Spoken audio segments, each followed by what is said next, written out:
Live from Fargo and serving you on TV, online, and on the go. This is Valley News Live 10 at 10. Huge changes coming for a local hair salon and an area of South Fargo. Good evening, everyone. Thanks for joining us tonight. Stephanie is off. Hair Success is combining both Fargo locations into one, and the new building will be the centerpiece for a 60,000 square foot development right off of 45th Street and 32nd Avenue South. The entire area aimed at pampering women. Valley News Team's Macy Enger has more on the development and what it will mean for the community. A job, kids, and running errands. There's little time for parents to treat themselves. It's really important to take time to spend time with your spouse. Which is why Hair Success plans to expand and create a destination for relaxation. Waterfalls, mineral baths, massages, a juice bar, even adult beverages. Protein shake or martini. It's hard to imagine right now, but this field is where Hair Success hopes to create an oasis for women. Right around here is where the new building will be. Next door, a restaurant. When you walk through the building and look out the back, a patio overlooking a pond. The entire design built with the hopes that women can plan their weddings here. you can have your wedding right on the spa patio. And you can have a bridesmaids party at the spa before the wedding, or maybe it's a church group or a ladies group or whatever. We want to be able to offer those services. Which is one of the reasons they'll be closing the North Salon this summer. And they're not worried about moving their business. Fargo is Fargo, and to get anywhere you go across town. So we'd rather provide a facility that can do everything they want to do. The neighbors to the west don't have any complaints about the new development. With any kind of new business that comes down here, it just attracts new customers or just more people in this area. I mean, even if it's new restaurants opening down here, it just helps out a ton. The Mexican Village manager says several years ago, farmland surrounded the building. Not anymore. This project is just the latest to spring up, and by next fall, it will be open and ready for business. Macy Enger, Valley News Live. Besides the Hair Success project, which is scheduled to be done in the fall of 2016, the developing company will also be working on neighboring businesses like a woman's clothing store and jewelry store. Those announcements will come later. The stores likely will be from the Twin Cities and new to Fargo. An angry mom says her family is being targeted by the police and labeled as a gang. Yesterday, we told you about a new street crime unit formed by local law enforcement agencies trying to clean up gang activity. Police called out the Lick Squad, saying they have arrested members and will be watching their activities. Carmen Berry, a Fargo mom who says her son is in the Lick Squad, she says they are a music group, not a gang. You know what? Gang leaders or gang peoples don't go to school and graduate. You know what? My house is full of trophies and full of all kind of beautiful things that my boys have accomplished. Now, I would admit it's been a lot of crap going on here at this house, but no gang stuff. That's just not true. Police tell us they use social media to confirm gang members and that they are targeting people based on their behavior, and only those committing crimes should worry. That street crime unit was monitoring a hotel in South Fargo, and that led to a drug bust last night. 3 people were arrested. Antoine Coleman, Alonzo Gray, both of Detroit, Michigan, and Angela Middow from Moorhead are facing a variety of drug-related charges. Officers say they found a large amount of prescription hydrocodone pill in one of the rooms and more than $1,000 in cash. Investigators are now trying to determine if the suspects have any gang-related ties. North Dakota's Attorney General will oversee a Southeast Drug Task Force if lawmakers approve an additional BCI agent. The task force has been criticized for its role in the Andrew Sadek case. Sadek was busted for selling small amounts of pot on the Wahpeton College campus and was used as a confidential informant. He went missing in May of last year. His body was recovered a couple of months later from the Red River with a gunshot wound to the head. The state Senate has already approved spending money for 9 officers across the state. The matter is now being considered by the House. And Attorney General Wayne Stenjum says one of those agents will head up SEMCA. Well, the marching orders will be the same that all of the agents who head up the narcotics task forces across the state are, to make sure you have a cohesive, operating, responsive criminal investigative and drug task force. The Attorney General says that officer and the others requested are necessary to maintain effective law enforcement efforts in the state. The trial for a suspended West Fargo high school teacher charged with having a sexual relationship with a student will begin later this month. A dispute over handwriting experts led to a delay in the case against Aaron Knodel. Defense attorney Bob Hoy says he's been told the trial will begin April 21st. Last month, the judge indicated that the trial may have to be put off until June. Knodel was suspended after charges were filed last August. The girl claims the relationship took place about 5 years ago when she was 17. It's Friday, time to take a look at this week's Valley's Most Wanted. Police say that this man, Joseph Michael Canellis, is wanted for robbery and felony probation violation. He's 5 feet 5 inches tall. He weighs 180 pounds. Call your local law enforcement if you have any information on his whereabouts. And if you need help uncovering fraud or corruption in your community, call our whistleblower hotline. We'll do our best to get to the bottom of it. Call 701-237-6576 and leave your tip.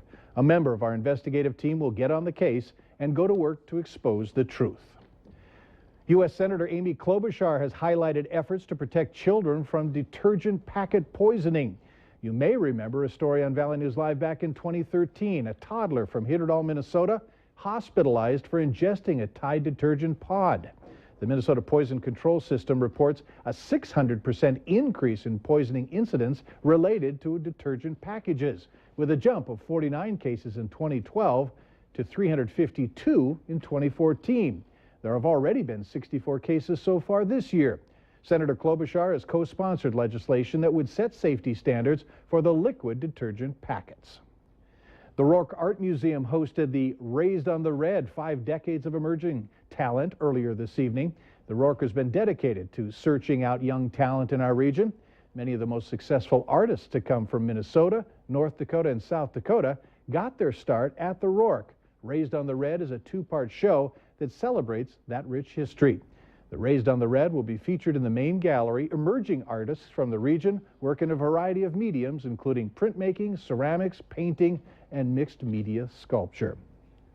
8 students from the Davies and South High School improvisation troupes joined forces tonight on stage to perform for an evening of improvisational theater at Davies High School. 4 students from each school performed together in various improvisation scenes. No script, any of the scenes were not practiced, all dialogue improvised on the spot, showcasing the performers' knowledge of improvisation techniques and their individual creativity. At times, the performers may solicit suggestions from the audience for setting, characters, and key words used in a scene. Students at Cass Lake Bean Elementary School were in the giving mood, much to the delight of the Cass County Sheriff's Department. The students' and staff's annual penny drive was held in February, and the students selected Canine Yankee to be the recipient of this year's money, which totaled more than $340. Now, this includes matching funds from Sanford Health, and the donation will be used for the maintenance of the canine program. Remember to like Valley News Live on Facebook. You can follow the latest news, weather, and breaking news updates anytime on your feed. Just search Valley News Live, like our page, and you'll stay informed throughout the entire day. Valley News Live 10 at 10 continues with No Wait Weather.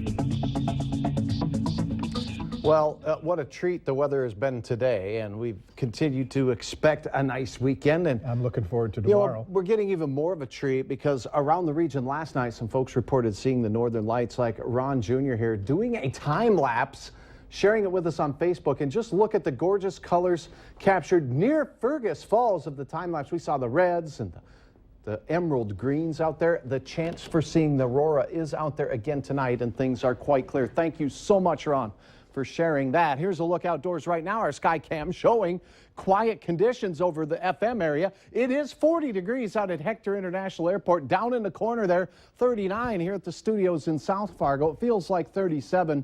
Wind is quieting down a little bit now as we head into the overnight hours. 37 Sisseton, and a few of us now dipping down into those 30s, including Devil's Lake at 37. 36 in Bemidji, holding on to the mid-40s, though, for Fergus Falls, Wahpeton, Breckenridge area in the low 40s. Taking a look at the region, we have warmer temperatures well down to the south, and they enjoyed 60 to 65 degree weather in the central and southern portion of South Dakota today. Looking at the radar as well, nothing upstream, no hiccups or hitches in the giddy up, as I like to say, so it looks like a clear sailing into the early start of the weekend. And that's what the hour-by-hour shows as we head through the late night hours. Temperatures falling into those 40s and even 30s as we go through the overnight. Wind stays very light for the vast majority of us. We start out on a cool note, so remember that light jacket might be handy as you're heading out in the morning to start your weekend. Now, as we go through the mid-morning hours, the wind will start to increase out in our westernmost counties from the south, 15 to 25 miles per hour. Still, I think midday conditions out in Minnesota for the most part will be quite quiet. Very pleasant into the early afternoon. And by early to mid-afternoon, all of us will have gusty south winds, gusting to about 35 miles per hour as we head into the evening. So as you're lighting the grill tomorrow night to get ready to celebrate just a great close to your Saturday, remember that wind will be strong, and with all of the very dry vegetation across the entirety of our region, that fire danger will be quite critical tomorrow, and any little spark could turn into a very bad fire quite quickly. So be careful out there. Heading into the evening hours, we stay very mild temperature-wise, but when we look into the western Dakotas, up in the oil patch specifically, a system starts to move in. That will impact our Sunday weather a little bit. But for your Saturday recap, temperatures in the 30s overnight. Tomorrow morning, quiet winds in the early portion of the day and temperatures climbing rapidly all the way into those 70s for the afternoon. I think 72 right here in Fargo. Sustained winds in that 20-mile-per-hour range with gusts to around 35 miles per hour. Mild conditions all evening long, and elsewhere temperatures tomorrow afternoon will be 66 Grand Forks, 64 in Langdon. I do think we will see 70 degrees in our Northern Valley as well for a gorgeous start to your weekend. Lakes Country in those upper 60s on your late Saturday afternoon, and the increasing wind will be with you as well. A windy and then rainy chance on Sunday. It looks like about midday or so for some showers and maybe a few rumbles of thunder. Not everyone will see rain. About 30% of the area will get some measurable rainfall. Monday, a few sprinkles out there, and as we look at Tuesday, Mike, it looks like 73 warm degrees returning with some greening showers possible again as we head into late week. I think that's a great combination. Nice temperatures and the chance of a little moisture. It is what creates the green. All right, thanks so much. Coming up next on Valley News Live 10 at 10, the tax return deadline is approaching. Some tips if you haven't filed, and even more potential trouble for those who have had a stroke.